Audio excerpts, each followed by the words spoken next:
নমস্কার বন্ধুরা, শ্রাবণী রান্নাঘরে আপনাদের সবাইকে স্বাগত জানিয়ে আমি প্রতিদিনের মতো আবারও আজকের একটা রান্নার ভিডিও নিয়ে আপনাদের সামনে চলে এসেছি।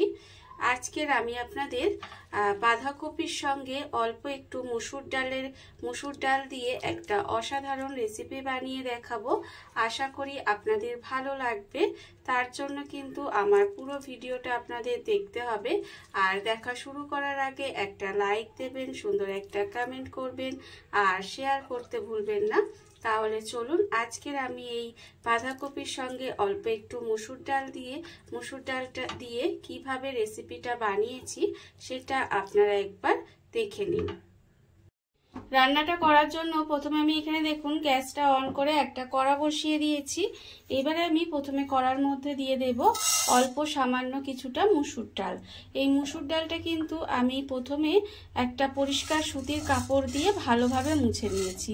যেহেতু ডালটা আমি এখানে ধুতে পারবো না, সেই জন্য কিন্তু খুব ভালোভাবে মুছে নিতে হবে, যাতে ডালের মধ্যে যে ধুলো ময়লা বা সাদা সাদা যে পাউডার থাকে সেটা না থাকে। সেই জন্য কিন্তু আমি খুব ভালোভাবে ডালটা মুছে নিয়েছি। এইবারে গ্যাসটাকে লোতে দিয়ে একটু মুচমুচে করে ডালটা ভেজে নেব। ডালটা কিন্তু প্রথমে খুব ভালোভাবে একটু ভেজে নিতে হবে। দেখুন আমি কিন্তু একটু সময় নিয়ে ডালটা ভেজে নেব।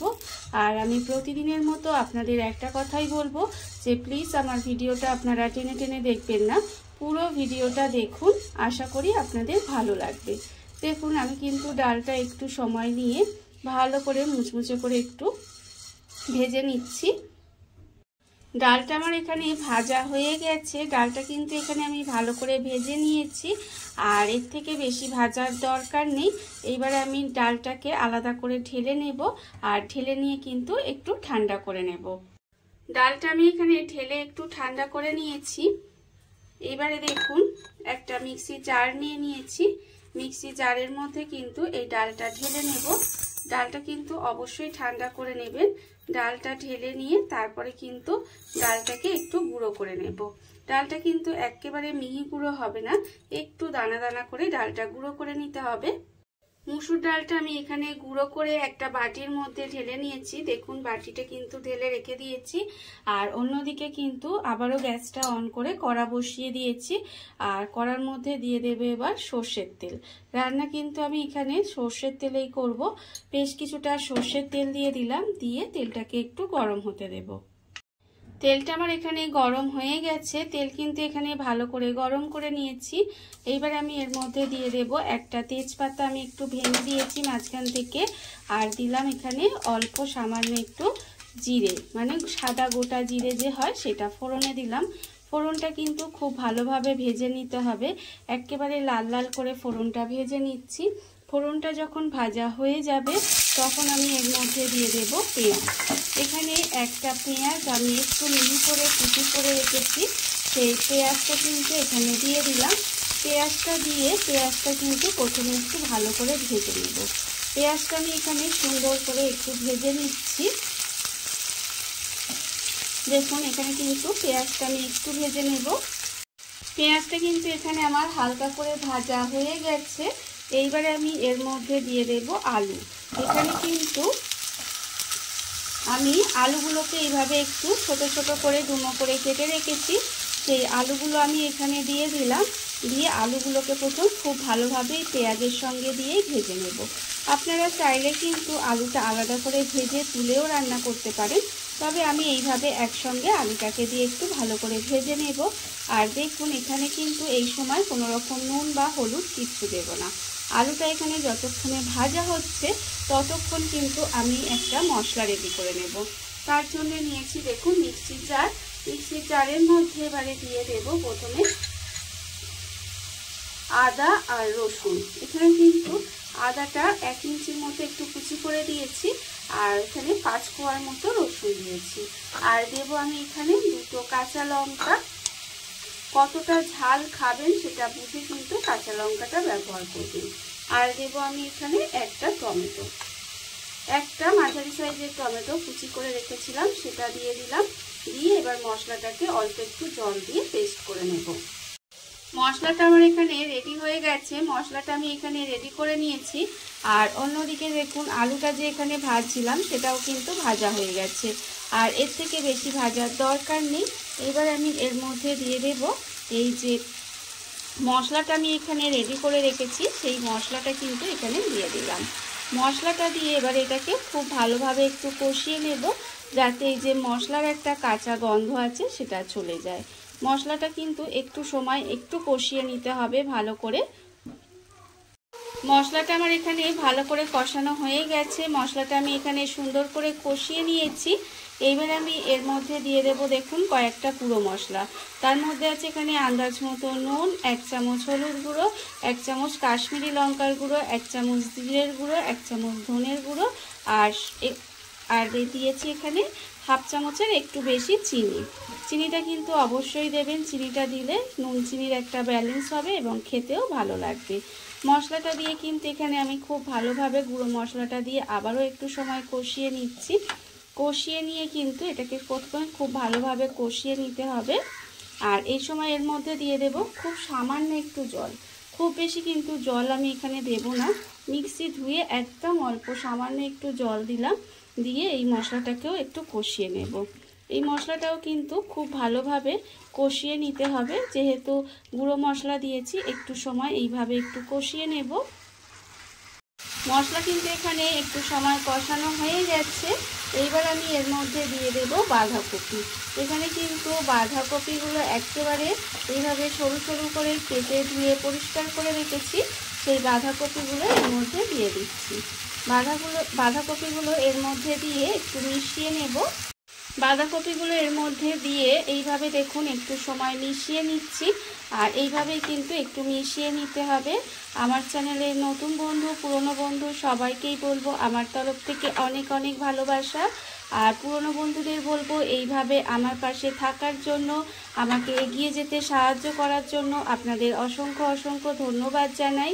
আর নতুন বন্ধুদের বলবো যে আমার চ্যানেলটা যদি সাবস্ক্রাইব করেন তাহলে পাশে থাকা বেল বাটনটা অবশ্যই প্রেস করে দেবেন, যাতে আমি যখনই কোনো নিত্য নতুন ভিডিও আপলোড করি সবার প্রথমে আপনাদের কাছে নোটিফিকেশান চলে যাবে এবং আপনারা আপনাদের সময় মতো ভিডিওটা দেখে নিতে পারবেন। দেখুন বাঁধাকপিগুলো দিয়ে কিন্তু আমি এখানে খুব ভালোভাবে এটা একটু মিশিয়ে নিয়েছি। আর মেশানো আমার হয়ে গেছে। এইবার আমি এটাকে ঢাকা দিয়ে দেব। একটু সময় কিন্তু এটা ঢাকা দিয়ে রান্না করে নিতে হবে।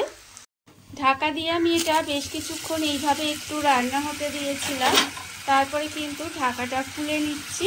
দেখুন এর ফলে কিন্তু বাঁধাকপিটা দিয়ে অনেকটা জল বেরিয়ে গেছে।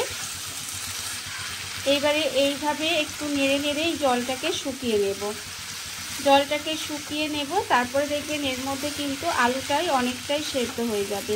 তারপরে আমি এতে অল্প সামান্য একটু জল দেব। জল দিয়ে খুব ভালোভাবে বাঁধাকপি আর আলুটা সেদ্ধ করে নেব। দেখুন আমি কিন্তু এইভাবে একটু নেড়ে নেড়ে এই যে বাঁধাকপি থেকে যে জলটা বেরিয়েছে সেই জলটা একটু শুকনো করে নেব। বাঁধাকপির যে জলটা সেটা কিন্তু আমার শুকনো হয়ে গেছে। এইবারে আমি এর মধ্যে দিয়ে দেব জল, মানে আলু আর বাঁধাকপিটা সেদ্ধ হওয়ার মতো জল দিয়ে দিতে হবে। খুব বেশি জল কিন্তু দেব না। এই সামান্য একটু জল দিয়ে দিলাম। মিক্সিটা ধুয়ে, মিক্সির মধ্যে অনেকটা মশলা লেগেছিল সেটা ধুয়ে জলটা দিয়ে দিলাম। দিয়ে এবার এটাকে খুব ভালোভাবে মিশিয়ে দেব। মিশিয়ে দিয়ে গ্যাসটাকে একেবারে লোতে করে দিয়ে ঢাকা দিয়ে কিছুটা সময় এইভাবে রান্না হতে দেব, যতক্ষণ না পর্যন্ত এই আপনার বাঁধাকপি আর আলু খুব ভালোভাবে সিদ্ধ হয়ে যায়। ঢাকা দিয়ে কিন্তু আমি বেশ কিছুক্ষণ এইভাবে একটু রান্না হতে দিয়েছিলাম। আর দেখুন এর ফলে কিন্তু বাঁধাকপি আলু অনেকটাই সিদ্ধ হয়ে গেছে। বাঁধাকপি তো সেদ্ধ হয়ে গেছে, এখানে আলুগুলো কিন্তু একদম সেদ্ধ হয়ে গেছে।